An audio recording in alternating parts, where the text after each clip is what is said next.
Something incredible just happened. Hikaru Nakamura himself couldn't believe that he was not able to convert a winning position with a piece up against Magnus Carlsen. And Maggie, the goat of chess, once again showed his abilities and his resilience in a chess game. This is the third game of the finals of Champion Chess Tour in 2025, and two of the best in the history of online chess was facing each other. Magnus Carlsen is up in the match 1.5 against half, and Hikaru Nakamura in this game with the black pieces is almost have to play to win, because if he draw this game in the last game he's in a must-win situation. Let's go and find what's happened in this spectacular and strange chess game. Magnus Carlsen, with the rating of 29.04, kicked off this game with the king pawn move. He's the king of chess, and he starts with the king pawn move. Controlling the center by Hikaru Nakamura with 28.08 rating.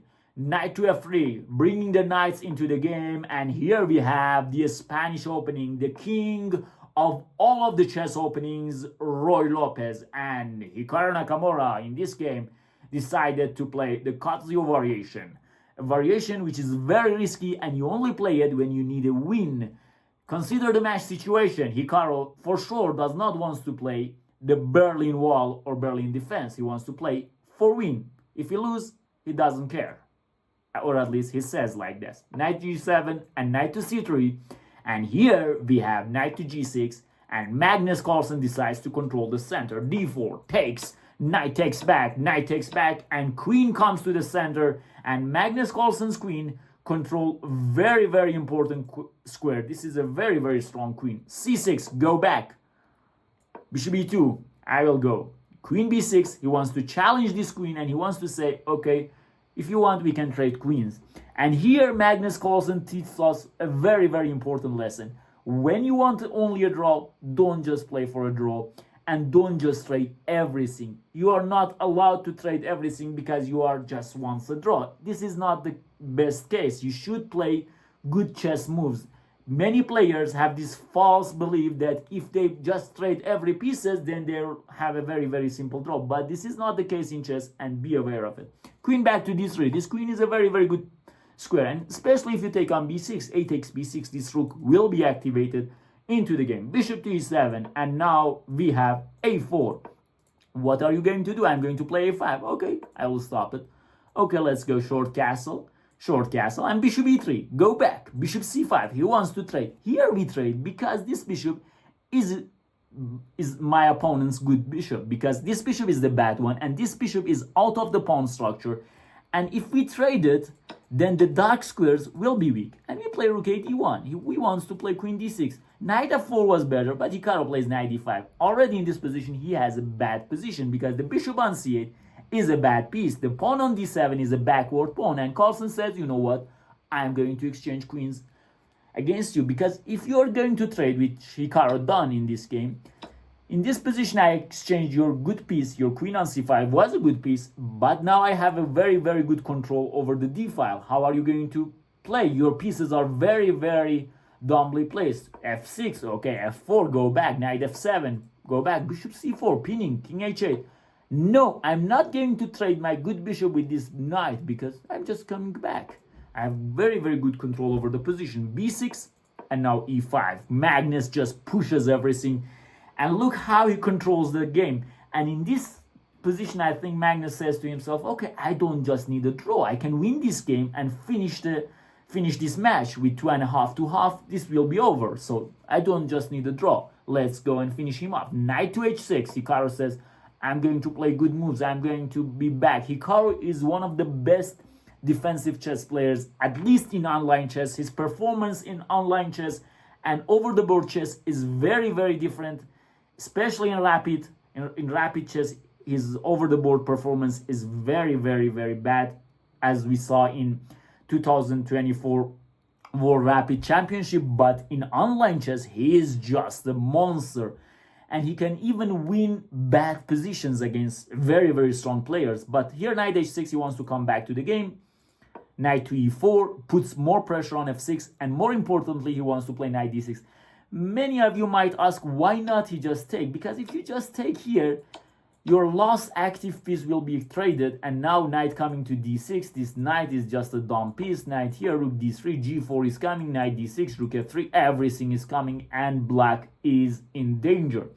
So this is why Hikaru just says knight f5, rook back to d3, and pawn to d5. This is the last hope for Hikaru. And I want to mention one more important thing. Look at the clock situation, and look how these two players are controlling and managing their time control like this, because many players have difficulties with controlling and managing their time control. Many players think like for 3 minutes for one move, 2 minutes for another move, and all of a sudden they only have 1 minute left on their clock. But Hikaru and Magnus, their main ability and their main difference with others is their time control. They are not playing so fast like Nepo, and they are not playing so slow like Grishuk, Alireza, and others. They are just playing good chess moves within a very, very good time control. d5, e takes d6. Of course, we have en passant in chess. If we don't, white is just lost. E takes d6, bishop d7. Now this bishop become activated by just sacrificing the pawn. This was a good decision. This is how Hikaru defending positions. And look, if someone like Garry Kasparov plays with this position with the white pieces, he's just saying that, okay, black is lost.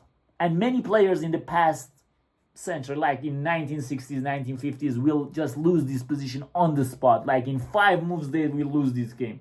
There is nothing that black can do. But suddenly, look how Hikaru managed. He plays active moves, and now he plays bishop d7. Now he is active, he lost the pawn. This is the modern chess, and this is what changed after Magnus Carlsen and engines come to chess. This is how practical chess is working. Rook to e1, and now rook to e to e8. Now black has some controls. King to f2, and suddenly g5. Hikaru is doing something really. And here Magnus make a mistake. The good move was g4, but not easy to make. After knight h6, h3, g takes f4. This is how engine says that you should have continued, but this is not easy to play. As I told you, this is the idea. And if rook takes f6, rook takes e8, bishop takes e8, and d7, white wins.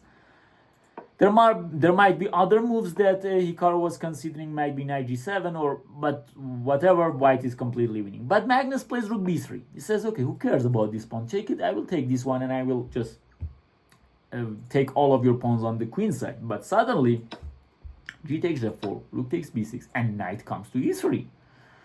This is hanging, and bishop d3. Suddenly, a check comes here. And here it was like this. We were watching Hikaru and Magnus faces, and Magnus was like blundering. He couldn't believe that he allowed this. Don't just look at engine. Engine says it's still winning for white, but for human being in this position, white has total control, a pawn up, and he doesn't want to take risks. But suddenly Hikaru managed to trick Magnus, and after knight e3, bishop d3, knight g4 check, all of a sudden you have a very, very important problem. And this is the pin on this line. Magnus plays king f3, the best move, but suddenly f5 came. And how are you going to deal with this? I'm just going to take your knight. And the bishop is controlling this knight. And apparently you cannot move your knight. And this was what Magnus missed, and this was Hikaru's trick. But I don't know. They say fortune favors the lucky. I don't know if Magnus calculated all of things. Was he just pretending that he doesn't saw this? I don't know, but he made a brilliant move after this knight to c5. Of course, in this look at time control here, knight g4, and Magnus thought for 1 minute. And in my opinion, I think that Magnus just blundered. But suddenly he had knight c5. And after rook takes e1, he had knight takes d7. And it's apparently very, very good for black. He's an exchange up. This king is in danger. But suddenly Magnus plays rook to b8. Not a very good move. Rook b7 was even stronger. Very, very strange. But rook to b8. At this position, I guess Magnus was coming back to the terms that I'm okay with the draw. Rook to e8, rook takes, and bishop takes f5. Knight to h6. I don't know why Hikaru didn't play knight d3. Maybe king f3, knight. This is a very interesting line, because if you take here king e6, no, king e6, and here d7, king e7, and white will queen the pawn. So this was probably was Hikaru afraid of. Knight to h6, king takes f4 once again happened. Knight to f7, knight to e5, a very beautiful move once again. Knight takes d6, knight takes c6, and rook f8 threatening this guy. Knight to d4 coming back. And from now on, two players are low on the clock, not very low, but you should consider this. Bishop takes h7. Hikaru just he lost all of his pawns. This is the problem. King e7, knight b7, and at this case Hikaru couldn't believe that what happened. He tricked Magnus Carlsen, but still it still remains. Let's see. Knight c5, bishop c5. Magnus magic will come. King d2, and here Magnus is playing for a win. Knight c6, king here, and king to c4. Go back, king to b5. I want to take this, and here look what Hikaru played. He played a rook g8 like a king. He played this, and he says you cannot take this pawn because I'm going to give a check, and I'm going to take your knight. But Magnus says I'm the one that's falling for your tricks. Just execute it. Knight takes a5. Another brilliant move by Magnus Carlsen. Rook g5, king b6, and look at his board vision. He knew that this knight will not run away. How could this guy calculate all of these things? I mean, this is very strange. G4, rook e5, h4, king here, bishop g2. What's the idea? Bishop f1, and game is over.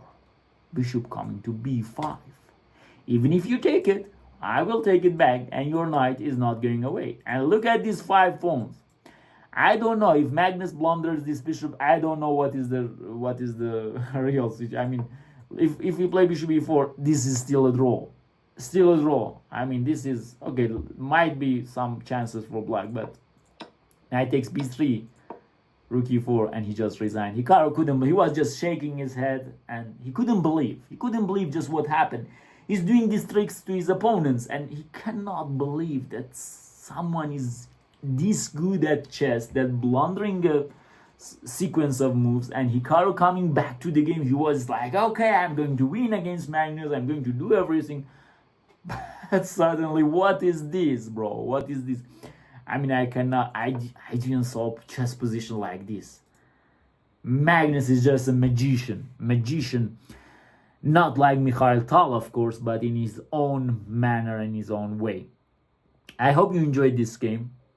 This was a very fascinating chess game for me. I hope you enjoyed it. And if this is the case, please like the video, write comments, subscribe, and share it with your friends. And remember always to enjoy chess and life.